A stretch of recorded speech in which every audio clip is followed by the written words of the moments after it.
Cara, o que fizeram com esse moleque aqui é um crime.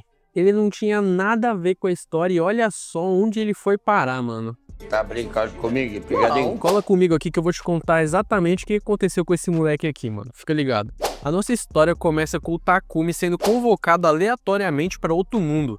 E assim que ele chega lá, ele dá de cara com a deusa Nolene, que controla tudo por ali. Sem perder o menor tempo, ela já manda um "foi mal aí, campeão, mas não era pra tu tá aqui não".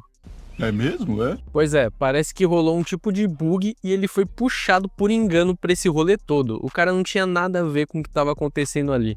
A deusa explica que o feitiço de invocação que seleciona um grupo de heróis foi feito, mas do nada o cara foi puxado junto pra essa lista de heróis que foi convocado sem ter sido escolhido. Sem contar que esse feitiço é perigoso pra caramba e foi até banido. Mas um império chamado Sidônia resolveu ignorar simplesmente isso e ativou ele mesmo assim.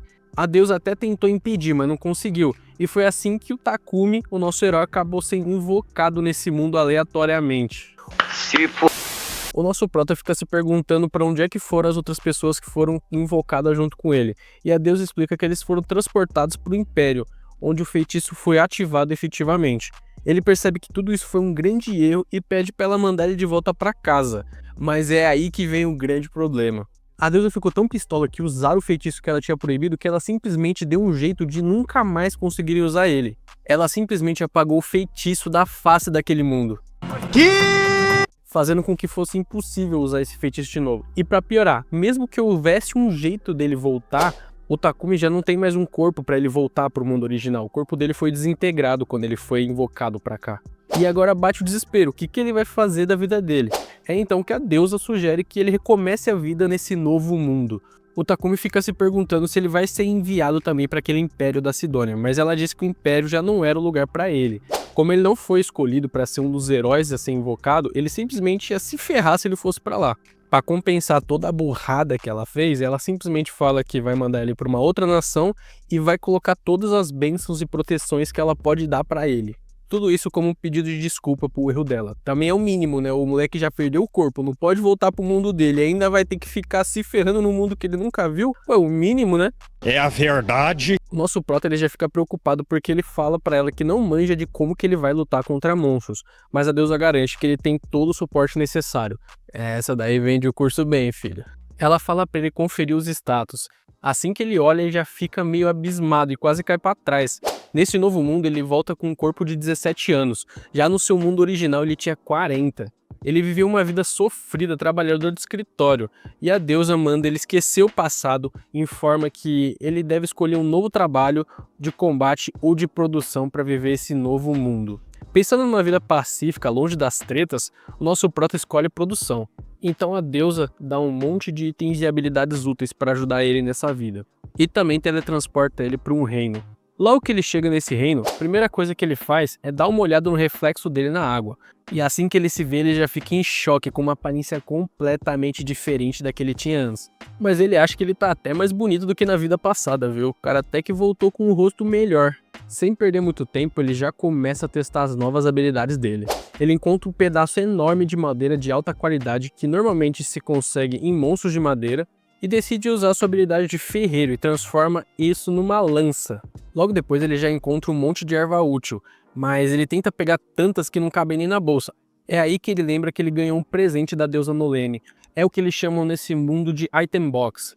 E ela é infinita, é outra vida, meu parceiro. O cara pode guardar Deus e o mundo ali dentro que nunca vai ter fim. Você é o bichão mesmo, hein, doido? No meio desse rolê todo, ele ouve um grito de socorro e vê uma garota chamada Molly correndo na direção dele, com um coelho gigante com chifres no encalço dela.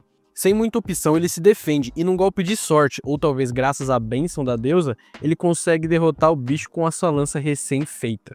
E morreu. Uma notificação do sistema aparece e lá informa que o trabalho dele foi alterado para guerreiro e ele atingiu o nível 1. Mas em vez de comemorar, ele fica bolado, já que ele queria uma vida tranquila. Mano, você foi invocado para um mundo de secar, esquece ter uma vida tranquila, tu vai só lutar contra monstro. Perigoso até na calça ele cagar. A Molly, por outro lado, tá super agradecida e menciona que a vila que ela mora é vizinha ali, chamada de Borde. O nosso prota pergunta se ele pode acompanhar ela até lá, e ela aceita na hora. Antes de partirem, Molly lembra que o coelho é uma iguaria, E o nosso prota usa a item box sem pensar duas vezes e guarda o bicho. A gente já corta para uma cena onde os outros heróis que foram invocados nesse mundo chegam ao Império de Sidônia.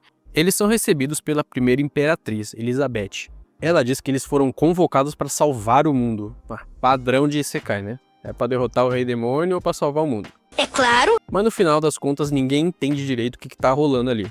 De repente, uma das heroínas desbloqueia sua habilidade única de revelação, um presente da própria Nolene.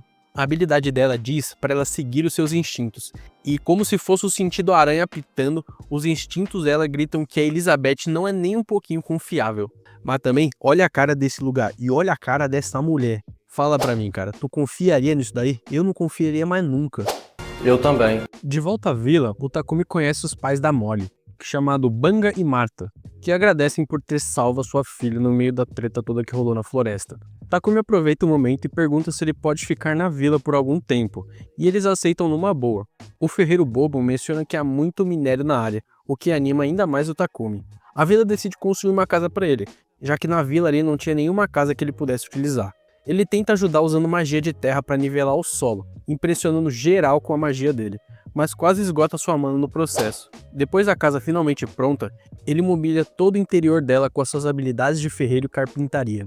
Takumi resolve mudar o seu trabalho para ferreiro e começa a minerar com Bobon. Usando sua alquimia, ele refina o minério em lingotes e fica animado com todas as possibilidades que ele conseguiria com isso. Só que o nosso prota se empolga tanto que ele acaba gastando toda a mana dele e apaga.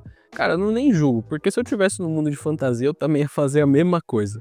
Você parece burro! A Marta já chega dando mó esporrão nele, falando que ele não pode fazer esse tipo de coisa. E o Banga entrega pra ele uma poção de cura, mas a Molly e a Marta ficam de olho pra garantir que ele não vai fazer essa besteira e exagerar de novo, gastando toda a mana e apagando. O nosso prota, com vários materiais em mão, fabrica utensílios e ferramentas, elevando ainda mais o nível de alquimia dele pro 32. E ele também ajuda o Bobon nas forjas, que já consegue fazer com que ele chegue no nível 40 de ferreiro. Mas o objetivo principal do nosso prota é se tornar um alquimista. Takumi pede algumas poções para a Banga, mas acha que todas são muito básicas. Nosso prota tá decididaço a fazer as suas próprias poções com as ervas que ele conseguiu coletar na floresta.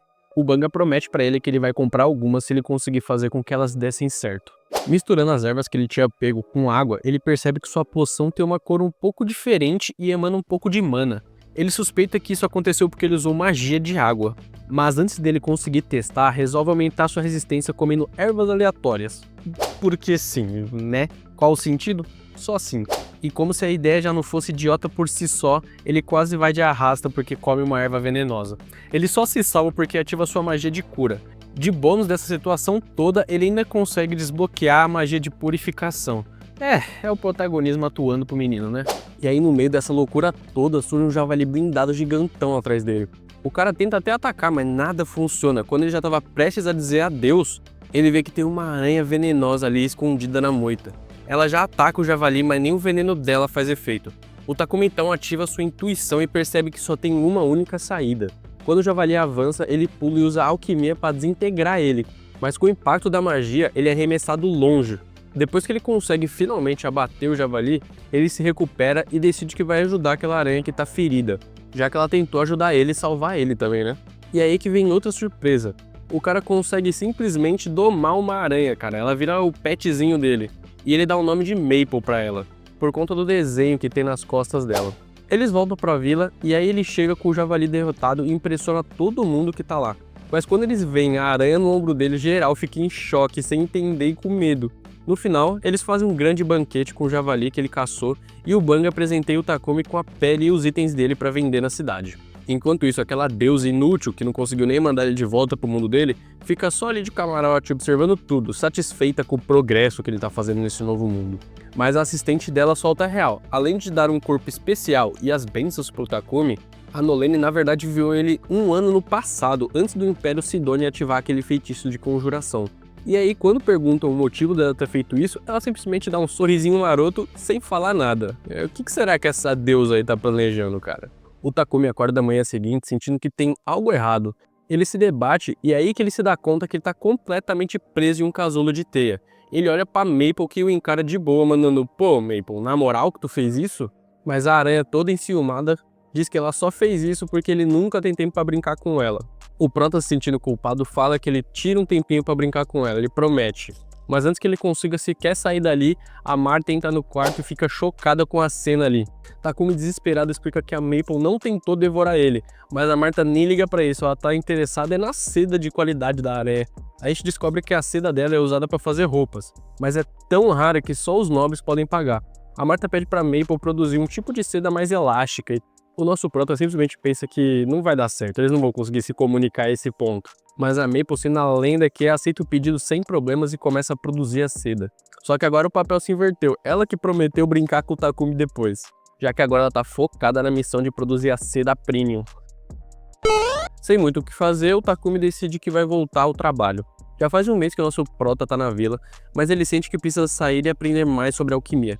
O grande problema é contar isso pro pessoal, já que eles foram tão amigáveis e legais com ele. O Bobão já tinha até feito uma armadura especial para ele, e ainda oferece consertar os sapatos dele para melhorar os chutes durante o combate. Mas o nosso Prota só balança a cabeça lembrando que ele é só um cara de produção, ele não é um lutador. Banga também aparece e Bobão comenta que a vila vai ficar meio vazia sem o Prota. Mas geral entende que ele precisa de mais oportunidades em uma cidade maior.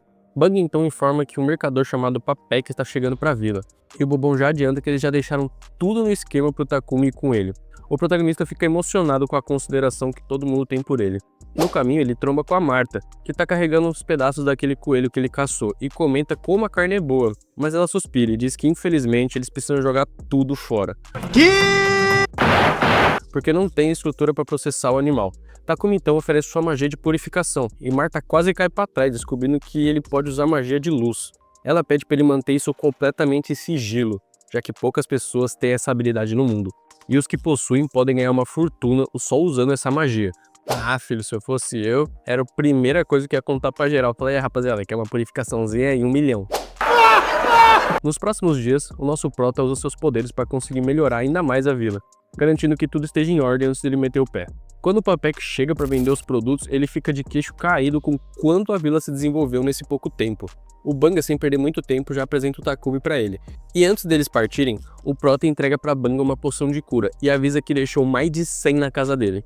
O Papek fica até impressionado porque parece ser uma poção de excelentíssima qualidade. Você é o bichão mesmo, hein, doido? No dia da despedida, a Marta e os outros mercadores aparecem para vê-lo partir e entregam a ele uma roupa feita com a seda da Maple. Ele promete que vai guardar esse presente com carinho.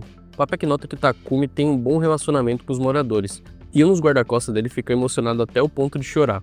O colega do guarda-costas logo solta: para com isso, cara, tá parecendo um velho sentimental. Para com essa porra aí, meu irmão! O Papek então apresenta um dos guardas como um grupo de aventureiros Rank C. Presas de Leão é o nome desse grupo maravilhoso. Takumi percebe que são protetores dele durante a viagem, mas o Hit, que é o cara que estava chorando, avisa que a área geralmente é tranquila. Curioso sobre o que o Takumi carrega na bagagem, os guardas perguntam, e ele responde que tem um animal de estimação lá dentro. Quando ele revela que o pet dele é uma aranha gigante, todo mundo fica em choque e tenta espiar para ver ela. Maple, no entanto, ignora dois e pula direto no colo do terceiro membro do grupo, o Bogar, que imediatamente ganha o favoritismo da aranha. Os outros dois ficam morrendo de ciúmes enquanto discutem entre si. Durante a viagem, Papek pergunta se o Prota tem mais poções para vender, mas antes que possa continuar o papo, a carruagem para de repente. No meio do caminho, um grupo de goblins bloqueia a estrada.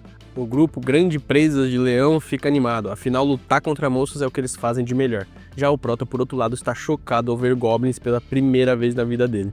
Papek tenta tranquilizá-lo, dizendo que isso é normal para mercadores, mas se diverte com o fato que o Takumi ser o único em pânico. Depois de uma batalha rápida, os goblins são derrotados, e o Riel comenta que levou mais tempo do que eles esperavam. Após 3 dias de viagem, eles finalmente chegam à cidade de Bolton, no reino de Bárcula. Pô, cê é louco, ficar 3 dias viajando numa carruagem deve ser dolorido, tá, mano? Takumi sente o choque cultural ao comparar a cidade grande com a vila. Então ele vai até a guilda de aventureiros com os membros do grupo Presas de Leão. Mano, eu não tanco esse nome é muito ruim, cara. Já que eles precisam relatar que a missão deles foi concluída. Nosso Prota diz para a recepcionista que ele quer se registrar na Guilda dos Alquimistas, mas ele descobre que na real não existe nenhuma guilda dessa. A recepcionista sugere que ele se registre como aventureiro, pois a guilda serve como identificação, e só exige que ele faça uma única missão por mês para manter o registro dele ativo. Sem muitas opções, o nosso Prota se registra como aventureiro e também cadastra Maple como seu animal de estimação. E quando ele mostra que o pet dele é simplesmente uma aranha venenosa gigante, quase que a recepcionista da guilda cai para trás de choque. Depois que ele termina os assuntos dele lá na guilda, ele vai até a sede do Papek para vender suas poções. O mercador se oferece para comprar tudo por uma quantia equivalente a 7 milhões de ienes. O Takumi quase infarta quando escuta esse valor. No entanto, Papek se desculpa por não pagar o preço total, já que Takumi ainda é novo no ramo e precisa construir sua reputação. Cara, o maluco ia pagar ainda mais por isso aí, você tá maluco. Tu tem ideia quanto seria 7 milhões de ienes se convertesse para real? Parça, isso é mais de 250k. Numas poçãozinhas que ele fez aleatoriamente de teste, você tá maluco. Meu Deus. O Takumi fica desconfiado achando que isso é bom demais pra ser verdade, mas sente que o Papek não parece do tipo que enganaria. O Papek então sugere que ele fique com uma casa com espaço suficiente para ter uma oficina e ele leva até um imóvel que é da empresa dele, que pode ser alugado por um preço razoável. Ao ver a casa, o Takumi se surpreende, é praticamente uma mansão. Ele começa a suspeitar que o lugar tá mal assombrado, é fonte de macumba, sei lá, qualquer coisa, de tão barato que isso aí tá. Mas o assistente pessoal do Papek, o Thomas, garante que não tem nada de errado e que ele pode se mudar no dia seguinte se ele quiser. Nosso prota tá dando uma volta na cidade e ele sente um cheiro horrível. E ele descobre que os nobres usam dispositivos mágicos para fazer o tratamento do esgoto. Mas como esses itens são caros pra cacete e só são encontrados em masmorras e ruínas antigas, os plebeus, que são os caras ralé, os pobrinhos, não tem como ter acesso a isso e simplesmente são obrigados a aguentar todo aquele cheiro. É uma merda! No dia seguinte, ele e Maple se mudam para uma casa nova, e a primeira coisa que ele decide criar é um banheiro funcional, ou seja, uma privadona. Usando os materiais fornecidos pela empresa do Papek e a sua magia, nosso prato consegue fazer um vaso sanitário moderno, aumentando seus níveis de alquimia e magia de luz. No entanto, isso consome toda a sua mana e ele precisa recuperar as forças bebendo as poções. Ele tá satisfeito com o seu trabalho, mas então ouve um grito e ao investigar vê que o Papek foi pego em uma das teias da Maple. Estranhamente, o Papek não tá nem um pouco bravo. Ele diz que achou extremamente confortável, cara. O nosso prota pede desculpas, mas o Papek tranquiliza e ele pergunta se pode usar o banheiro ali rapidinho. Ao se deparar com o vaso sanitário moderno, o Papek fica chocado. O Takumi explica como é que ele funciona e menciona que também purifica os resíduos, o que leva o Papek a perguntar se ele usa magia de luz. Takumi lembra do aviso da Marta e implora para que ele não conte para ninguém, pelo amor de Deus. O Papek aceita, mas com uma condição: Takumi precisa fabricar mais 100 desses vasos sanitários. O protagonista então concorda, mas percebe que isso vai dar um trabalho enorme e pensa em contratar alguém para ajudar ele. O Papek sugere que ele pegue um escravo. E aí, qual foi? Escravidão não, pô, sai fora. Cacete nele! O Papek explica que eles são obrigados a manter segredo do seu mestre por meio de uma magia. Takumi não gosta da ideia, mas antes que possa decidir, o seu cartão da guilda começa a brilhar, notificando que ele precisa completar uma missão dentro de um mês. Com isso, sabendo que ele não tem nenhuma habilidade de luta, ele percebe que vai precisar de muita ajuda. E aí, qual será que é o destino do nosso prota nesse novo mundo? Será que ele vai ficar um milionário, meio que o artista Bill Gates?